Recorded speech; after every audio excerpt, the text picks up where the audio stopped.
I was renting a cabin alone in the woods of Maine for a writing retreat last fall. I needed the peace and quiet. City life had gotten too loud, too distracting. The cabin was small but cozy, just one bedroom, a fireplace, a little kitchen, and a wraparound porch. The listing made it seem a lot more remote than it actually was. It wasn't deep in the wilderness, but it was far enough from town that it felt isolated. The first 2 days went by peacefully. I got a lot of writing done, took walks in the forest behind the cabin, cooked my meals, and read on the porch at sunset. I was starting to think I had made the right decision by getting away.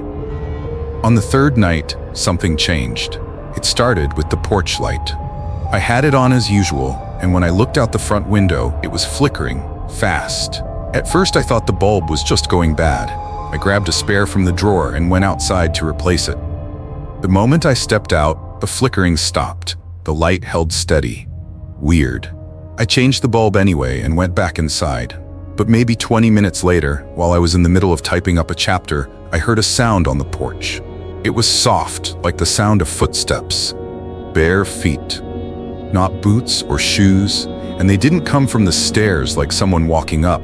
They started on the porch, like someone had already been standing there and shifted their weight. I turned off my lamp and stared out the window. I didn't see anyone. It was probably an animal, I told myself.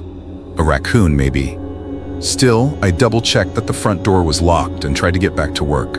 I lasted maybe 15 minutes before I heard something again. This time it was knocking. 3 slow knocks. Not loud, not demanding, just deliberate. I froze. I didn't know whether to respond, ignore it, or call someone. The knocking came again, 3 times, evenly spaced. I crept over to the window and peeked out from the side of the curtain, keeping the lights off inside. There was a person standing on the porch, facing the door, not moving. They were wearing a hood, and their back was to me, so I couldn't make out anything about their face or who they were. They just stood there, heads slightly tilted, as if listening for movement inside the cabin. Then they slowly turned and looked directly at the window I was hiding behind. I stumbled back so hard I nearly knocked over the lamp.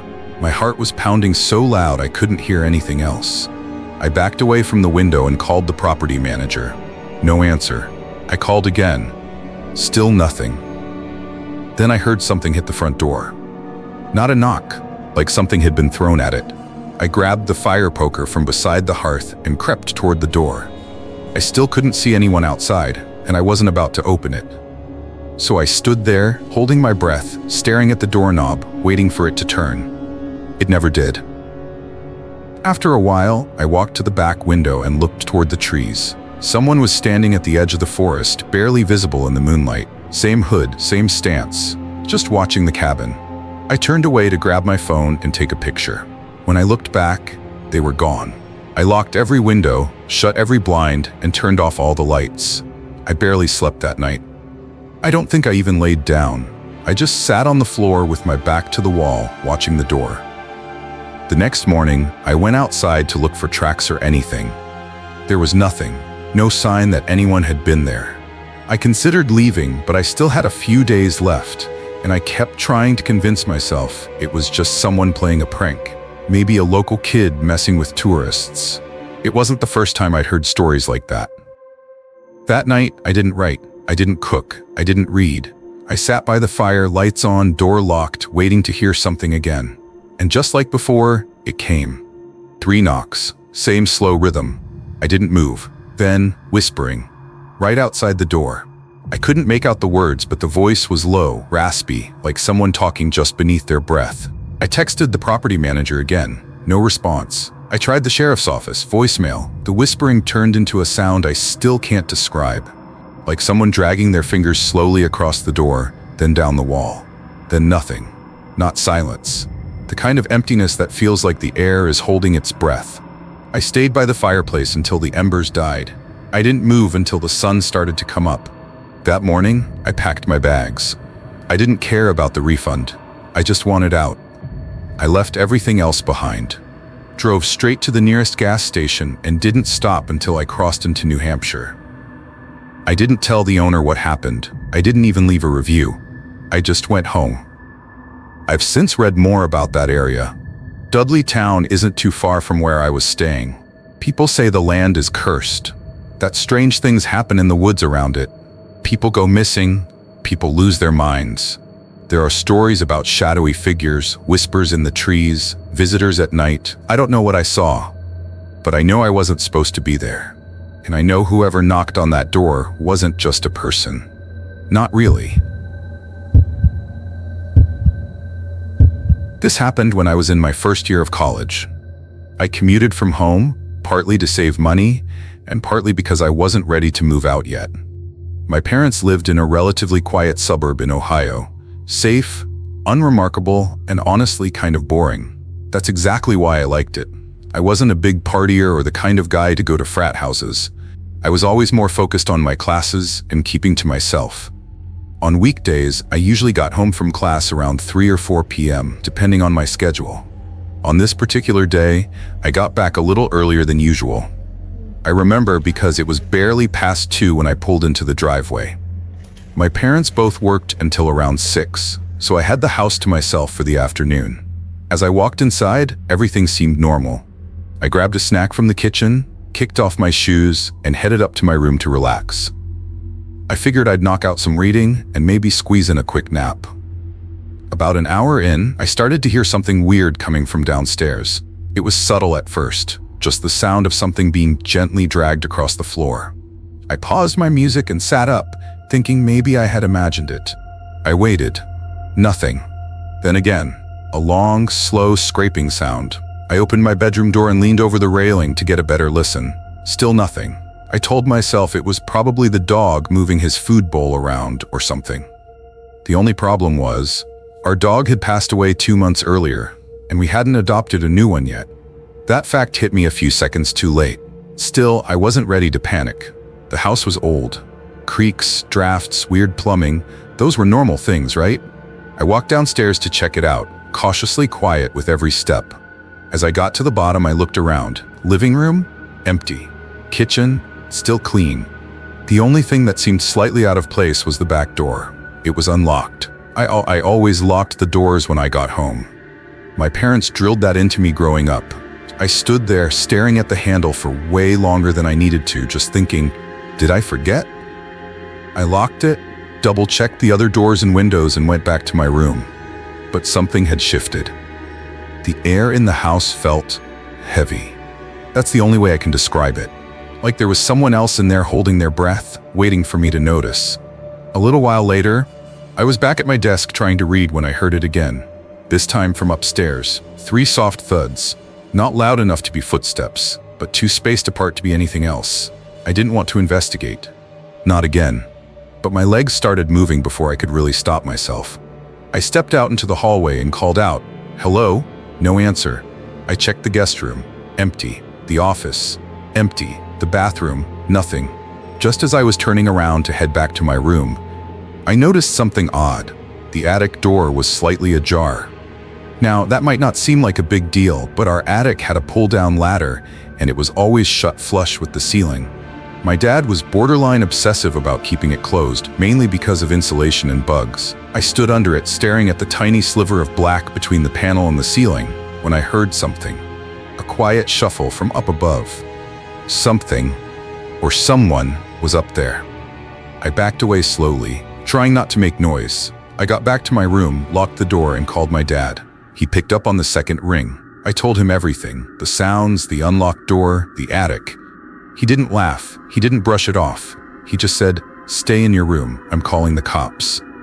The next 20 minutes were the longest of my life. I sat on my bed, phone in hand, barely breathing. Every tiny creak of the house made me jump. I kept staring at the doorknob, expecting it to turn at any moment. Finally, I heard a knock at the front door, followed by a voice identifying themselves as police. I rushed downstairs and let them in.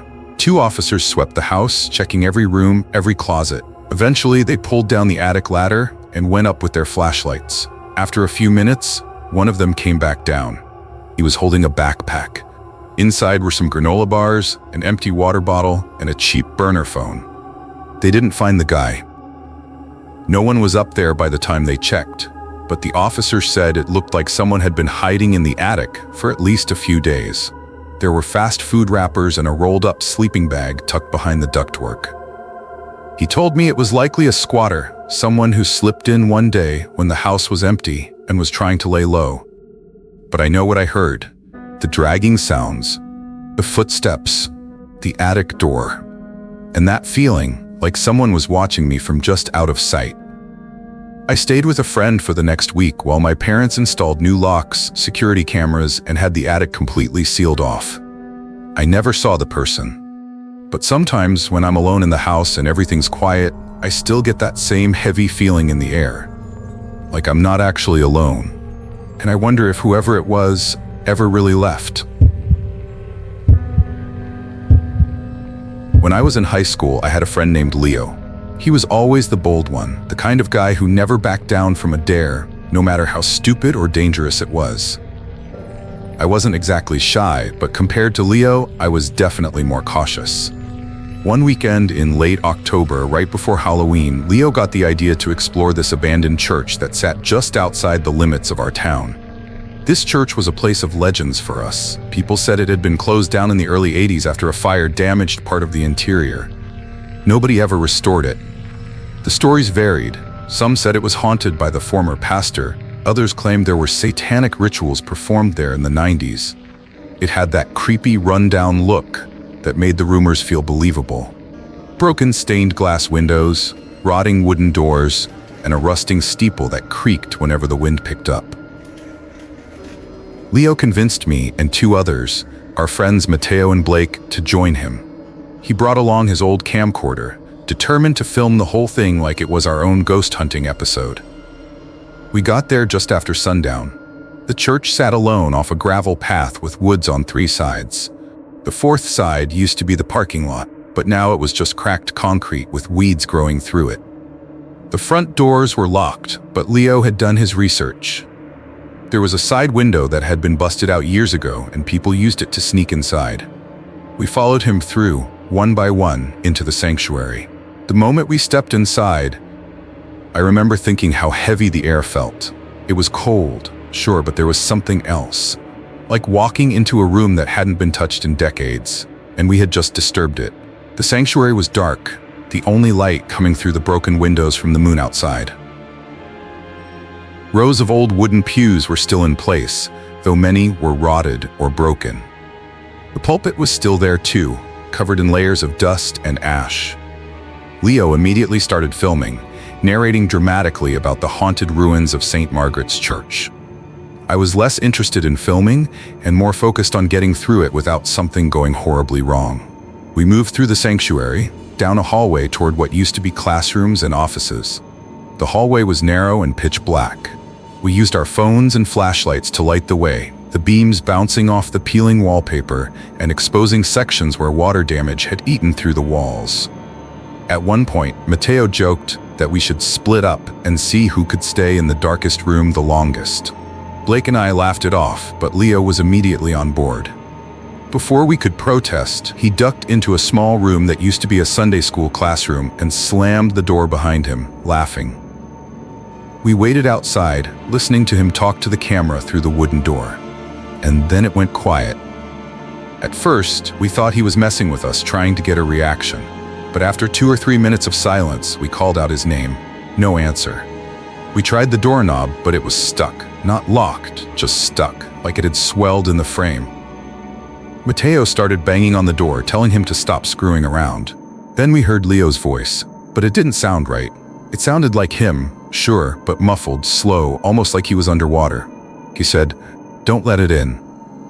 That's it. We paused. Blake stepped back, shining his light around the hallway, clearly spooked. I pushed harder on the door and it finally cracked open. The room was empty. Leo was gone. The room had no windows. Just 4 walls, a rotted chalkboard, and a few overturned desks. There was no way out except through that door. We stood there, stunned. Mateo was the first to speak. He said we should leave now. Blake agreed immediately. But I didn't move. I felt frozen. Something about what Leo said stuck with me. Don't let it in. I asked them to help me look for him. Maybe there was a hole in the wall, or something we missed. Mateo shined his flashlight around the room again and froze. There were scratch marks on the floor, Long, shallow scratches that started in the middle of the room and dragged toward the wall. They looked fresh, like something or someone had been pulled across the floor. That's when we heard it. From the sanctuary, back where we came in, it sounded like someone dragging chains slowly across the wooden floor. We all turned toward the sound. It got louder and closer. We didn't wait to find out what it was. We ran, blindly retracing our steps through the hallway, back to the sanctuary. The dragging sound was constant, now joined by something else. Breathing. Deep, raspy breathing that echoed through the empty church. When we finally reached the broken window, Blake and Mateo crawled out immediately. I hesitated for just a second, glancing back into the sanctuary. For the briefest moment, I saw something in the darkness. Not a person. Not exactly. It was tall, too tall, with limbs that bent in the wrong places. It stood at the far end of the sanctuary behind the pulpit, watching us. And then it moved. I dove through the window without looking back. Outside, we sprinted to the car and peeled out of there so fast I thought we might flip the vehicle. Nobody said a word until we were back in town. We reported Leo missing the next morning. Police searched the church. They didn't find anything. No signs of a struggle, no footprints, not even his camera. They asked us if we were playing a prank. They said kids go missing all the time, that maybe he ran away. But we knew better. We saw something that night, or at least I did. I haven't stepped foot near that church since, and I don't think I ever will.